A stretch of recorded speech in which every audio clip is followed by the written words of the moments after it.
বৃন্দাবনের আরেকটা জায়গা নিধিবন। জায়গাটা যথেষ্ট অলৌকিক। এখানকার লোকাল যারা থাকেন তাদের মতে এই জায়গাতেই নাকি শ্রীকৃষ্ণ গোপিনী এবং রাধারানীর সঙ্গে এখানে নাচ গান করতেন, সময় কাটাতেন। এইখানে যে গাছপালাগুলো রয়েছে দুই ধারে, সেগুলো বহু যুগের প্রাচীন গাছপালা, প্রায় শ্রীকৃষ্ণ ঠাকুরের সমসাময়িক সময়কার গাছপালা রয়েছে। এখানে ব্যারিকেশন দিয়ে ঢেকে দেওয়া আছে, তবে কিছু কিছু গাছের ডালপালা শাখা পোশাখা ভিতরের দিকেও রাখা হয়েছে যাতে দর্শনার্থীরা সেটা ধরতে পারে বা দেখে ছুঁতে পারে।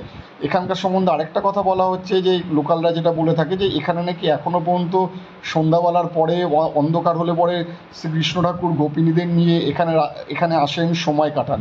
কিন্তু ওই অবস্থায় যদি কেউ দেখে ফেলেন তাদেরকে, তাদের যে এত উজ্জ্বল জ্যোতির্ময় আলো শ্রীকৃষ্ণ ঠাকুরের, যে তারা সহ্য করতে পারে না এবং অনেক সময় অন্ধ হয়ে গেছে। এখানে যারা লোকাল তাদের কথা অনুযায়ী জিনিসটা রয়েছে।